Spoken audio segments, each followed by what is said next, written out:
Eza mbongo ya kotinda na Afrique te. It's not a money to send to Africa. Soki konde apesi ordre te. If Conde did not give you any orders, Yo okomi kokende na pembeni. but you going beside, Okei na Western Union. you're going to the Western Union, Otindi mbongo po konde ayeba te. you're going to send the money in order Conde knows. Yeba ete Nzambe aza komona You yango. have to know that the Lord can see it. Oza susu na mbongo te. You don't have any money, Oza susu na secret you te. don't have any secrets. Banda mukolo lelo okomi na se ya konde. From today on, you are under authority of Conde. Alléluia.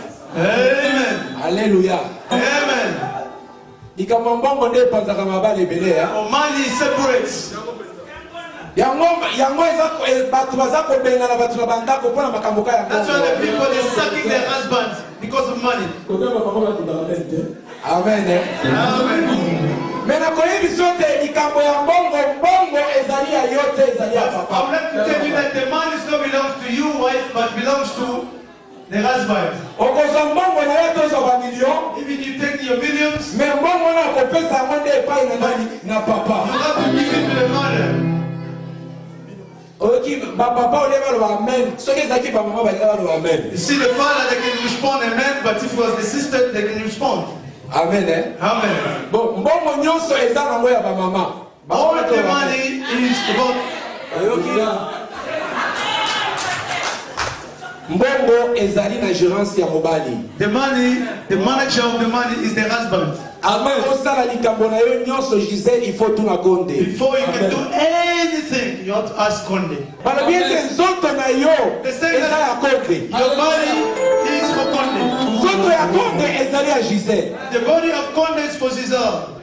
Balobi soki yo koboya They said if you're going to refuse, konde akoki kokweya. then Conde, he can fall. Nini ezali kopanza mabala? What is going to bring separation in the couples? Nini ezali kopanza mabala? What is bringing separation in the couple? Okomona na kati na ba couple You can see in the couple, moko aza makasi lisusu te. or the other one is not strong anymore, Moko akomi vétéran. or the other one become really veterans. Soki okomi vétéran danger de mort ekoti na kati na ndako na If you yo. become a useless, that death is coming in your house. Yeba ete divorce eza kobeta porte na That kati means the na divorce is ndako na yo. knocking on your door.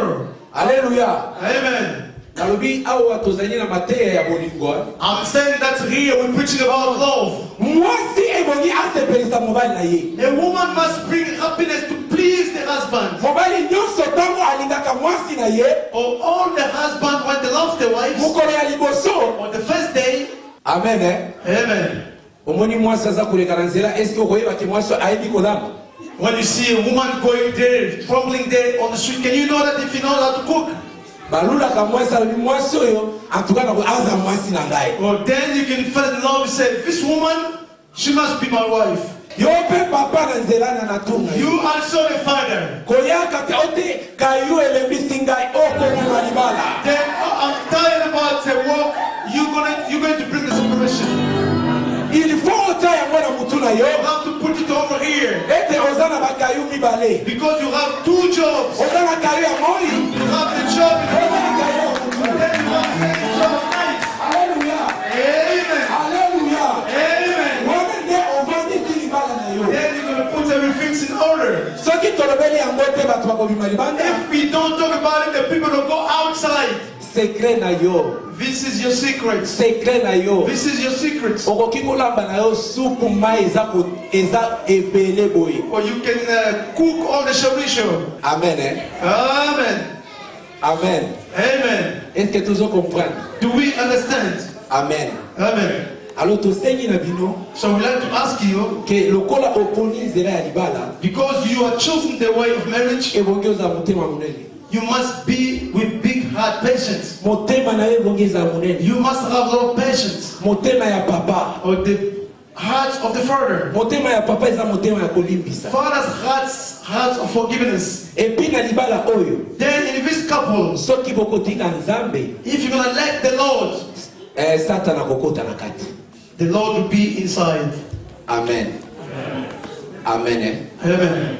Nakansi tokomi na suka ya message na I biso. think we are going to reach the end of our message.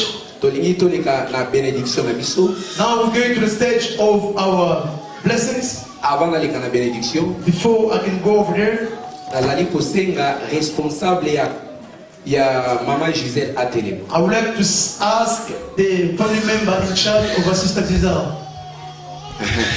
Papa pour ça la leçon. Father, can you come on please?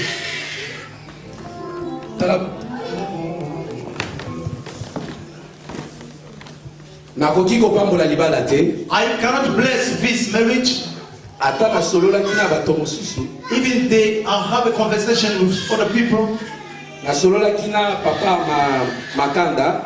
I had a conversation with Papa Makanda. Et puis na solola kina mama. Then I talked with the mother. Oh, bayebisaki nga na ba erreur na makambo nyonso bayebisaki nga. What they told me, even the mistakes, everything. Mais siko na lingi na yoka soki bokoloba langage moko ndenge bayebisaki. Then I would like you to say something for like be the same things what I've been told. Ndeko oyo Konde. This brother Konde. Est-ce que apesa mbongo ya libala nyonso esila ata eloko moko etikala te? Keba la question yo po papa na mama, papa za na awa, mama za na poto awa, papa za na Angola, na solola na bango na ba téléphone différent. Be careful about this question because I had a conversation already with the mother here in Europe and the father in Angola. But be careful if Brother Konde did pay all the dowry to the family of a sister Giselle. Afuta kinyonso. Yes, he paid. Kometa maboko te, papa lo baki bongo te. Alléluia. Kometa maboko te, meta maboko. Alors, on dit topambola libala oyo na miso na Nzambe pe na miso bana na Nzambe. Do you accept that so for us to bless this? Oui, nandimi. Yes, I accept. Nzambe maboko. Amen.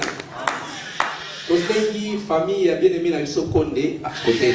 So we'd like to ask the one from the family of beloved Konde. Amen. Amen. Namoni toza affaire kala na ba jeune na ba papa baza na mboka. See, on est young people here. Amen. Amen. Donc ba télémi pour un témoignage ko confirmer o elekaki na famille. They only here to give a testimony what was going on in the family. Nalinga pena tuna papa nga ndenge ozo ya liboso falo ya na madame na yo. I wanted to ask the father when he was coming here to bring the wife as well. Amen. Amen. Est-ce que tokoki kopambola libala ya Konde na Gisèle problème ezali to ezali? Can we bless this couple? There's no problem. Problème ezali. There is no problem. Kopambola yango. Faut kopambola. You must bless this. Amen. Amen. Tokete les amis. Father,